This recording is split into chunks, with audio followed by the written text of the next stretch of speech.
everybody. Welcome back to another Star Wars Minute. It's the daily podcast in which we analyze, we scrutinize, and we celebrate The Last Jedi, one crawly minute at a time. I'm Alex Robinson from alexrobinson.fun. Oh, I forgot to get my new domain set up before this. I'm Pete the Retailer from PeteTheRetailer.com, which I should check that before we air this. I'll make sure that goes someplace appropriate. Okay. But yeah. Well, welcome back, Pete. Thanks. Welcome back, Alex. We're doing exciting new things this season because it has to be, the recordings have to be remote. We figured might as well add some video to it. So yes, exactly. Get to stare at our mugs as we mansplain things to you. Exactly. So if you're listening to this on the audio, there is a video component too. Just know that. Mm-hmm. Go to StarWarsMinute.com/YouTube. And we'll put it up there. We might also put up some video extra stuff up on our Patreon page, StarWarsMinute.com/Patreon. That's it for plugs. So plugs at the top. You won't hear those again for a while. Right. Although if you are a plugs fan, stay tuned till the end. That'll true. get people to stick around. But first, we have to talk about minute 1 of The Last Jedi. Yes, the first minute of The Last Jedi. Well, it starts off, as all these minutes do, with a black pre-logo void.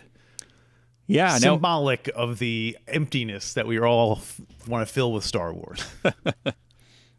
This led to some. This is going to lead to some discussion because we're, One would hope. If you watch these on Disney Plus, let's say, right now, you're getting the little Star Wars branding, little Star Wars with the little chrome BB-8 faces and stuff like that. Yeah.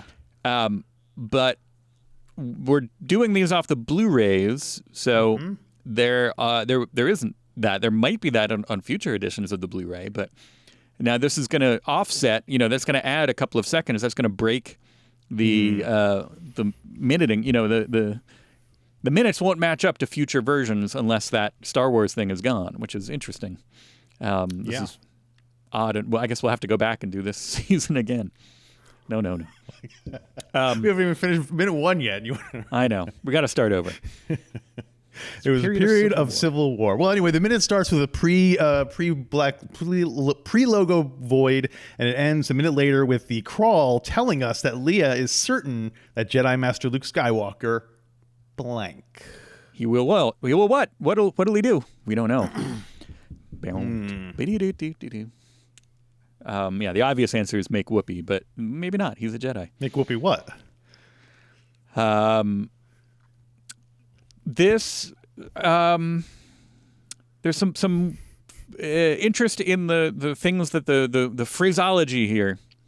The First Order reigns. Which again, it's like you're watching that and you might be like, wait, what? They just blew up Starkiller Base and we won. But just like Empire Strikes Back, where you tune in and it's like, all right, like we won, and then the next thing you see is it's a dark time for the rebellion.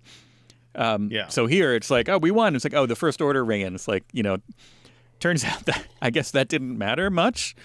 But I mean, I guess it did in the sense that it stopped them from blowing up more planets, but but it turns out they still are in control. Also, in Empire Strikes Back, there was at least the implication that some time had passed in between Star Wars and Empire. Right. So you can assume that they had other adventures, that the Empire had time to kind of they came back stronger.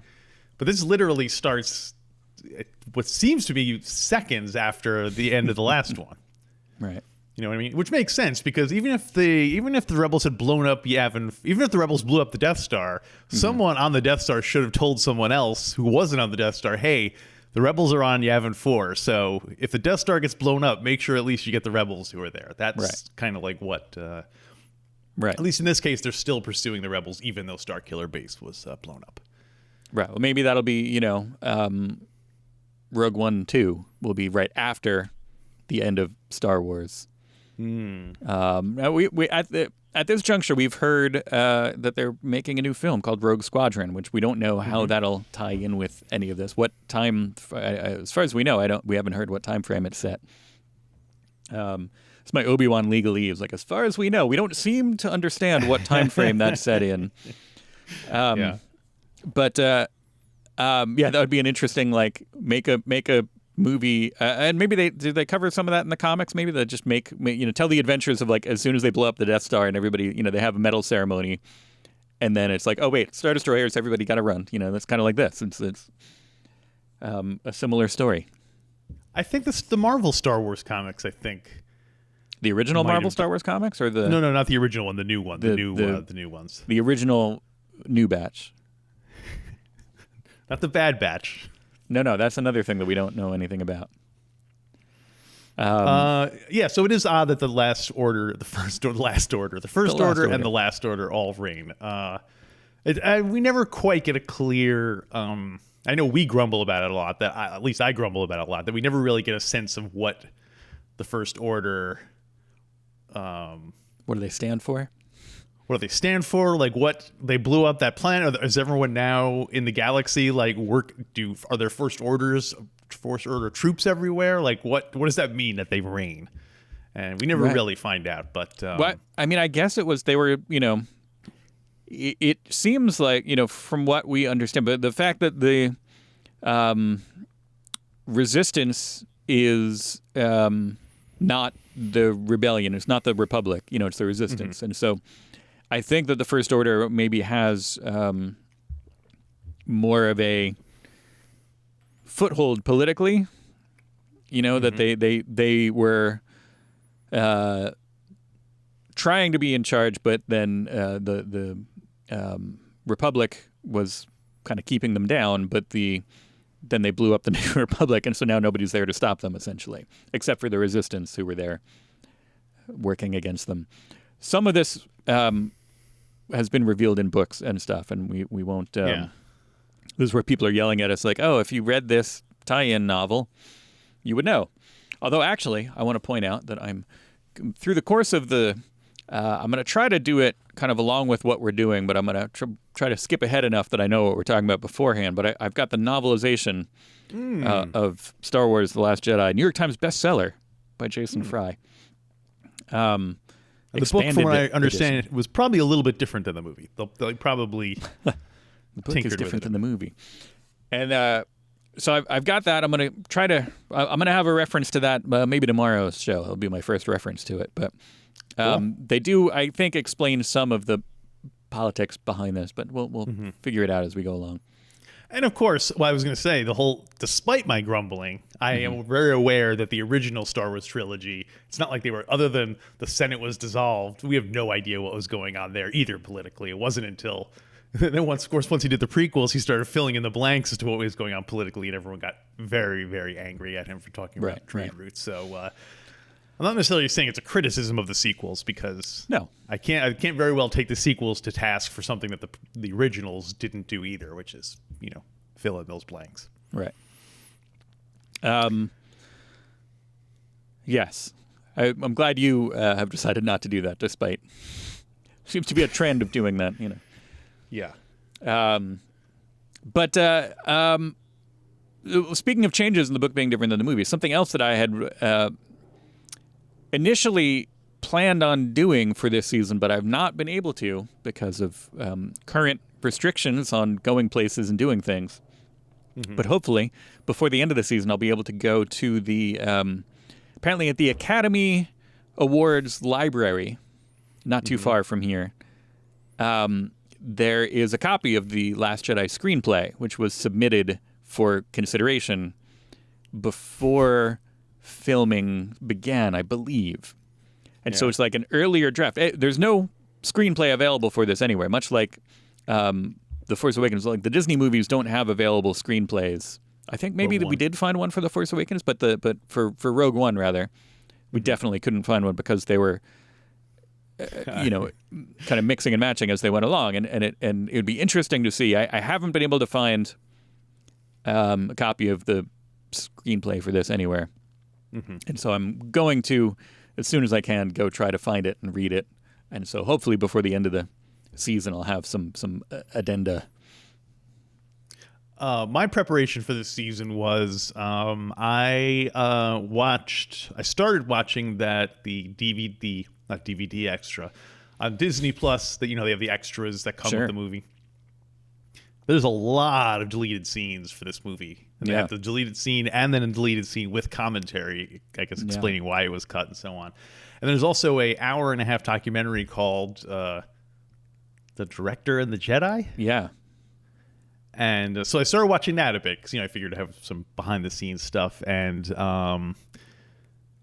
it made me... I had to stop watching it because it was getting me too... I was just like getting not quite mad, but like it's crazy to me. If you watch this thing, they built massive sets and puppets and creatures and spent like...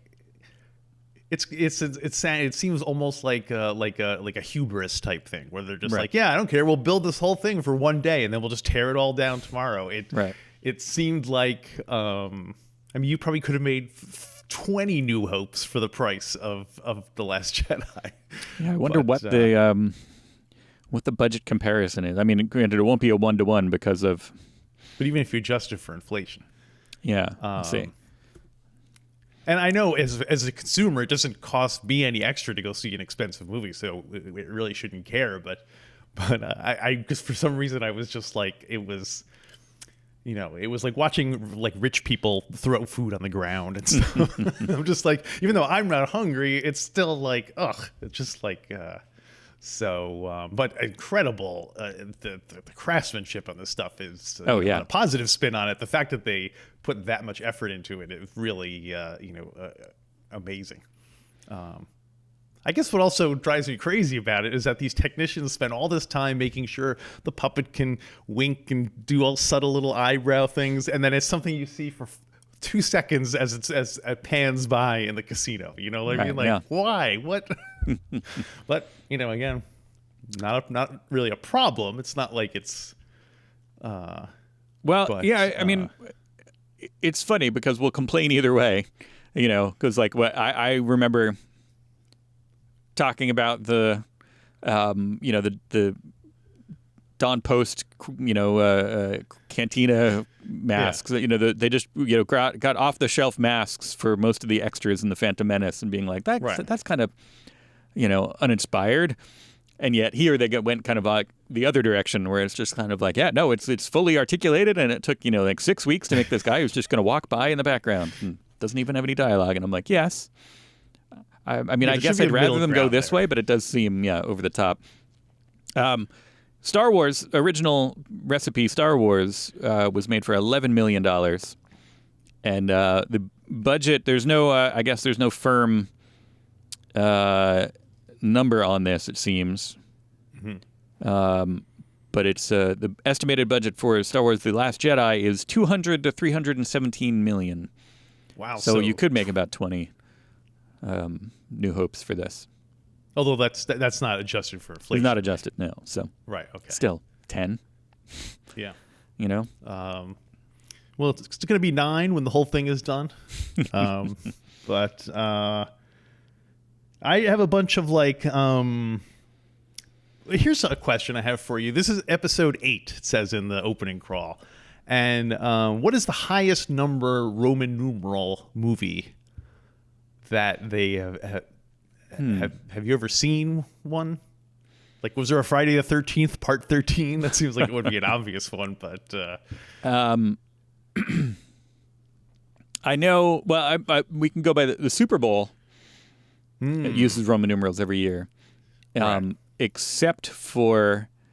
They just did 50 a couple of years ago, and instead of Super Bowl L, which would just be like Super Bowl...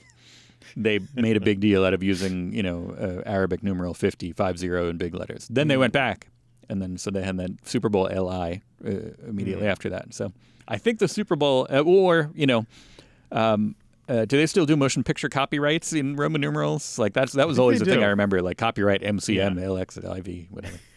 That's like that Simpsons joke. If you don't know Roman numerals, you won't know what year certain movies were copyrighted. Right.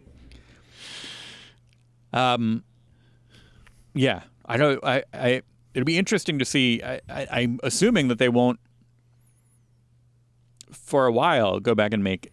There won't be an episode 10 until they get hungry and decide to go back and change things and do. It'll be like a Lego sequel. Years down the road. But the current plan seemed to not be any continuation of this saga. Now, as we've learned from Sean Connery, never say never, and Justin Bieber. So I think they'll give it a rest, but I think eventually they will come back and do 10. It does a little bit, Bo Derek. Yeah, Blake Edwards, episode 10. It does rankle me a little bit that we're like, all right, 9 is it's a good number, but it's like, oh, well, if we had 10, it's like weird because there's like, all right, well, we've got 9 saga episodes and these 2 kind of random one-off. I guess when we have Rogue Squadron, it'll be a nice once round, they start kind doing of peppered other thing. Yeah. Although, I don't know. Eventually, they'll just be like a bunch of random movies, and then, oh, look, there's these 9 here that all are one big long story in the middle of it. Yeah. Why haven't they consolidated that into one thing now? Do you remember where you were when you saw Last Jedi? Yes. And whom with? I know it wasn't me. It wasn't you. This is one of the ones that we did not see together. This will be the first of the new era ones we did not see together. Yes. We saw Rouge One, and we saw Force Awakens. Yeah. Now I saw this. We recorded some bonus material for this at the time that was on Star Wars Minute Weekend Edition. So people could go back and listen to my initial reaction, I think. But I saw it with my wife, Ella, and former guests of the show, Damon and Boo and Mike with 2 Eyes, who has not been on I don't think he's been on a proper mainstream episode, but he's been on a couple of weekend editions, and he's a longtime Patreon supporter. We saw the Alamo Draft House in Brooklyn. And we got special glasses, pint glasses, which I am not currently drinking out of. I should have brought up my Porg pint glass to drink from. Well, we got a lot of weeks ahead of us. Yeah, I guess so. Plenty of time to do it. Speaking of Romans, though, you mentioned Roman numerals. I wanted to. There are two words that are more of a kind of Roman origin. Origin, got it. That are used in the opening crawl so far, at least 2. Decimated and legions are both featured here, kind of close to one another, and there's a lot of quibbling, grammatical quibbling. Sometimes on Twitter and what have you, social media, like to call people out for misusing decimate. But it has 2 meanings. Kind of the always do. The more kind of common usage one is to kill, destroy, or remove a large percentage or part of. And I think that's basically become a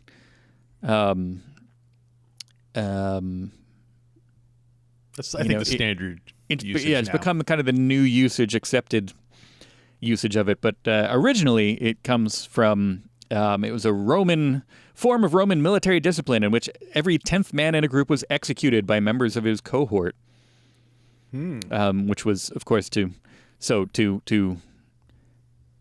lower by to lessen the gang by 1/10, 1 out of every 10. So it's a that's what people are like. Oh, did it get reduced by 1/10? Like anytime somebody says that something was decimated online, and it does have 2 accepted usages. Whether or not you want to, I'm all for sticklers, but there is another accepted usage. But in this case, in this case, it was what did they say? The First Order was decimated. No, I just had it and I just closed it. The Republic was decimated. The Republic was decimated? What's especially infuriating about that, I can imagine, to word nerds, is that that's such a very specific meaning. Yeah. Decimate, like the fact that they had like one out of every 10 guys, the other guys had a kill. So it's almost like you're taking a very specific thing and just making it, oh, you killed a bunch of guys. Right. You know what I mean? And the meaning, the word itself, decimal to like mean, so it's all very specific, and I get it, and I'm there. Yeah. I'm with you, but also there is another accepted meaning that we have to. In this case, we're assuming that that's what they meant when they say that the First Order reigns, having decimated the peaceful republic. So he didn't knock out. Maybe it was a 10th. I don't know. But he didn't have them. Like it would be enough to reign. Yeah. Knocking out only a 10th. Well, if you take out like the top 10% of the people in charge. Here's what I don't understand about this whole Snoke theory. Like it sucks. Okay, in the first movie, Leia is convinced that the First Order is a threat, but that the mainstream establishment politicians are like, no, it's not something we got to worry about. And then Leia and her decide to go rogue, so to speak. And then, the Starkiller base blows up 5 planets, including the temporary capital of the Republic. Now, at this point, why aren't any other systems like, hey, wait a minute, maybe this First Order is something to worry about? It's almost like after 9/11, people were like, nah, you know what, terrorism, still need more proof that it's something to worry about. Like, okay, you blew up our homeworld, but so that's one weird thing about it. I don't understand where are the militaries of all these other, either the Republic military or the militias from all these local systems who are like, okay, this does really seem like a threat. Or are they just like, meh?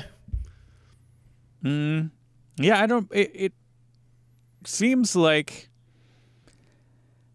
I think people might not be as hot for the New Republic as the rebel propaganda would have us believe. Well, I think like now essentially the Republic is not what it once was. It's the once they took out the headquarters and all that, then it's basically they're just left to scramble around, and they don't have it's almost like Battlestar Galactica where the Secretary of Education is the new president or something like that. So it's like, well, what happened to all the ship? What happened to all the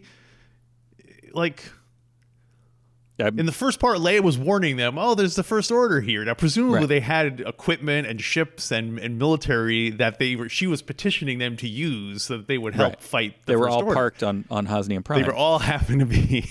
That's a bad plan on the Rebels' part. The Starkiller thing was strategic and took out, all the the Starkiller attack, took out everything it needed to in order to ensure that they wouldn't be able to respond, essentially. And so now the resistance is all there is to fight back with David Horowitz.